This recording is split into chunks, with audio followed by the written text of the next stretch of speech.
आज की वीडियो में कक्षा 10वीं की हिंदी चैप्टर नंबर 6 रामधारी सिंह दिनकर जी के द्वारा जो लिखा गया है कविता है जनतंत्र का जन्म। इसका हम ऑब्जेक्टिव क्वेश्चन और सब्जेक्टिव क्वेश्चन आंसर इस वीडियो में आप लोग को बताएंगे। तो चलिए, पहला प्रश्न ऑब्जेक्टिव क्वेश्चन किस प्रकार के एग्जाम में रहेंगे, तो हम सिर्फ वो क्वेश्चन बताएंगे जो कि एग्जाम में प्रश्न बनते हैं ऑब्जेक्टिव क्वेश्चन। तो चलिए पहला क्वेश्चन देखते हैं। तो पहला क्वेश्चन पूछ सकता है रामधारी सिंह दिनकर जी का जन्म कब हुआ था। तो आप लोग याद कर लीजिए 23 सितंबर 1908 ईस्वी सिमरिया बेगूसराय बिहार में हुआ था। और दूसरा प्रश्न बन सकता है रामधारी सिंह दिनकर जी का निधन कब हुआ था। तो 24 अप्रैल 1974 ईस्वी में। रामधारी सिंह जी के माता जी का नाम क्या था, मनरूप देवी। पिता का नाम था रवि सिंह। और उसके बाद जो इम्पोर्टेंट प्रश्न बन सकता है वो हम बता रहे। उनकी प्रमुख कृतियाँ है, यानी कि रामधारी सिंह दिनकर जी की प्रमुख कृतियाँ है हारे को हरिनाम आदि काव्य। उनकी प्रमुख कृतियाँ प्रणभंग, रेणुका, हुंकार, रसवंती, कुरुक्षेत्र, रसीम रथी, नील कुसुम, उर्वशी, परशुराम की प्रतीक्षा, हारे को हरिनाम आदि काव्य कृतियाँ एवं मिट्टी की और अर्धनारीश्वर संस्कृति के 4 अध्याय, काव्य की भूमिका, वट पीपल, शुद्ध कविता की खोज, दिनकर की डायरी आदि गद्य कृतियाँ। दिनकर जी को संस्कृत के 4 अध्याय पर साहित्य अकादमी पुरस्कार एवं उर्वशी पर ज्ञानपीठ पुरस्कार प्राप्त हुई है। तो इसकी काव्य की इसकी प्रमुख कृतियाँ याद कर लीजिएगा, इससे भी प्रश्न रहता है एग्जाम में। और उसके बाद जो प्रश्न बन सकता है हम यानी कविता से बन सकता है भारत माता कहाँ में निवास करती है, तो गाँव में निवास करती है। ये प्रश्न भी बन सकता है। तो हमने चैप्टर 6 का ऑब्जेक्टिव क्वेश्चन कंप्लीट कर दिया। अब सब्जेक्टिव क्वेश्चन आंसर बताएंगे। तो एक दो ठो और प्रश्न बन सकता है, वो देखिए हम देखते हैं कविता में क्या क्या प्रश्न है। आज के समय में सिंहासन खाली करने के लिए बात बोल रहे थे। आज के समय में सिंहासन की गद्दी पर बैठाने का काम कौन करते हैं, जनता। ये भी प्रश्न बन सकता है। सिंहासन पर बैठाने का काम कौन करता है, तो जनता। ये भी प्रश्न बन सकता है। तो अब चलिए सब्जेक्टिव क्वेश्चन आंसर आप लोग को बताते हैं। कवि की दृष्टि में समय का रथ घड़ नाद क्या है, स्पष्ट करें। कवि स्वाधीन भारत की प्राकाष्ठता को मजबूत बनाना चाहता है। बदलते समय में भारत का स्वरूप भी बदल रहा है। आज राजा नहीं प्रजा सिंहासन पर आरूढ़ हो रही है। असीम वेदना सहने वाली जनता आज जयघोष कर रही है। देश का बागडोर राजा के हाथ में नहीं, जनता के हाथ में हो रही है। आज उसका हुंकार सुनाई पड़ती है। राजनेताओं के सिर पर राज मुकुट नहीं है। उसके बाद चलते दूसरा नंबर क्वेश्चन पर। कविता के आरंभ में कवि भारतीय जनता का वर्णन किस रूप में करता है। वर्षों की पराधीनता की बेड़ी को तोड़कर आज जनता जयघोष करती है। वह हुंकार भरती हुई सिंहासन खाली करने को कहती है।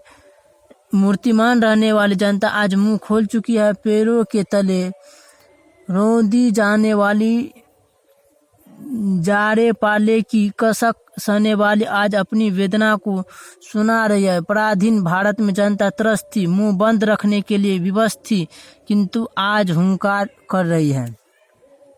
अब चलते तीसरा नंबर क्वेश्चन पर। कवि के अनुसार किन लोगों की दृष्टि में जनता फूल या दूधमुही बच्ची की तरह है और क्यों। कवि क्या कहकर उनका प्रतिवाद करता है। उत्तर में सिंहासन पर आरूढ़ रहने वाले राजनेताओं की दृष्टि में जनता फूल या दूधमुही बच्ची की तरह है। रोती हुई दूधमुही बच्ची को शांत रखने के लिए उसके सामने खिलौने कर दी जाती है, उसी प्रकार रोती हुई जनता को खुश करने के लिए कुछ प्रलोभन दिए जाते हैं। कवि यहाँ कहना चाहता है कि जनता जब क्रोध से आकुल हो जाती है तब सिंहासन की बात कौन कहे। धरती भी कांप उठती है। सिंहासन खाली कराकर एक नए प्रतिनिधि को बिठा देती है। देश का बागडोर प्रतिनिधि में नहीं, जनता के हाथ में है। चलते चौथा नंबर क्वेश्चन पर। कवि जनता के स्वप्न को किस तरह चित्र खींचता है। स्वाधीनता भारत की नींव, जनता जनतंत्र पर निर्भर है। जनता का स्वप्न अज्ञेय है। सालों सदियों अंधकार युग में रहने वाली जनता आज प्रकाश युग में जी रही है। वर्षों से स्वप्न को संजोए रखने वाला जनता निर्भय होकर एक नए युग का शुरुआत कर रही है। आज अंधकार युग का अंत हो चुका है, विश्व का विशाल जनतंत्र का उदय हुआ है। अभिषेक राजा का नहीं प्रजा का होने वाला है। चलिए 5वां नंबर क्वेश्चन पर, विराट जनतंत्र का स्वरूप क्या है? कवि किनके सिर पर मुकुट धरने की बात करता है और क्यों? तो इसका आंसर देखिए, भारत विश्व का विशाल गणतंत्रात्मक देश है। यहाँ देश का बागडोर राजनेताओं को न देकर जनता को दिया गया है। जनता ही सर्वोपरि है, अपने मनपसंद प्रतिनिधि को ही सिंहासन पर आरूढ़ करती है। कवि जनता के सिर पर मुकुट धरने की बात करता है। कवि का मत है कि गणतंत्र भारत का स्वरूप जनता के अनुरूप हो, जनता को पक्ष में लेकर ही देश की रूपरेखा तैयार किए जाए। मनमानी करने वाले राजनेता को सिंहासन से उतार कर नए राजनेता को जनता ही आरूढ़ करती है। चलिए 6वां नंबर क्वेश्चन पर, कवि की दृष्टि में आज के देवता कौन है और वे कहाँ मिलेंगे? कवि की दृष्टि में आज के देवता कठोर परिश्रम करने वाले मजदूर और कृषक है। वे पत्थर तोड़ते हुए या खेत खलिहानों में काम करते हुए मिलेंगे। भारत की आत्मा गांव में बसती है। किसान ही भारत के मेरुदंड है। जेठ की दोपहरी में या ठंडा की सर्दी या फिर मूसलाधार वर्षा, सभी में बिना थके हुए खेत खलिहानों में डटे हुए मिलते हैं। चलिए 7वां नंबर क्वेश्चन देखते हैं, कविता का मूल भाव क्या है? संक्षेप में स्पष्ट कीजिए। प्रस्तुत कविता में स्वाधीनता भारत का सजीवात्मक चित्रण किया है। सदियों बाद जनतंत्र का उदय हुआ। पराधीन भारत की स्थिति अत्यंत दयनीय थी। चारों तरफ शोषण, मनमानी, अत्याचार आदि का साम्राज्य। क्या भारतवासी मुंह बंद कर सब कुछ सहने के लिए विवश थे? पराधीनता की बेड़ी से मुक्त होते ही भारतीय जनता सुख से अभिप्रेत हो गई। जनता सिंहासन पर आरूढ़ होने के लिए आतुर हो गई। मिट्टी की मूर्तिमान रहने वाली जनता मुंह खोलने लगी। कभी असीम वेदना को सहने वाली जनता आज हुंकार भर रही है। गणतंत्र का बागडोर जनता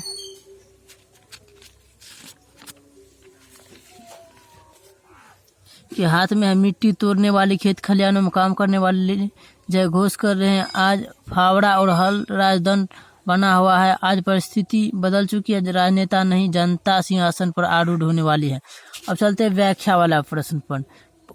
8 का क नंबर क्वेश्चन देखिए, सदियों की ठंडी बूझी राख सुबह उठी मिट्टी सोने का ताज इठलाती है। इसका हिंदी अर्थ के साथ इसका प्रश्न उत्तर समझिए।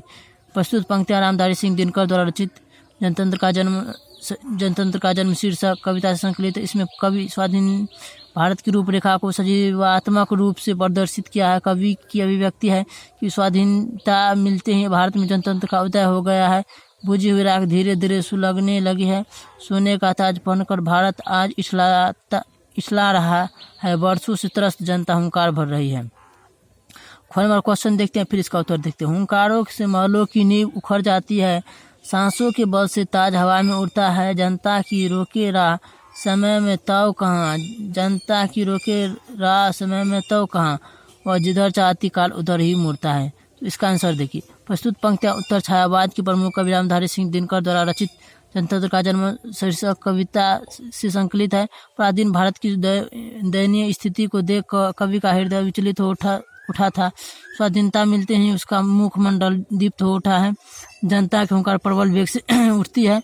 सिंहासन की बात कौन कहे, धरती भी कांप उठती है।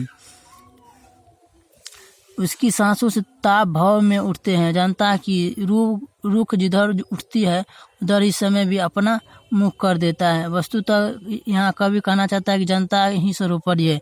वह जिसे चाहती है उसे राज सिंहासन पर आरूढ़ करती है। आज के वीडियो में हमने चैप्टर नंबर 6 का ऑब्जेक्टिव और सब्जेक्टिव क्वेश्चन कंप्लीट कर दिए। हमारा वीडियो अच्छा लगा तो चैनल को सब्सक्राइब करें। मिलते हैं अगले वीडियो में।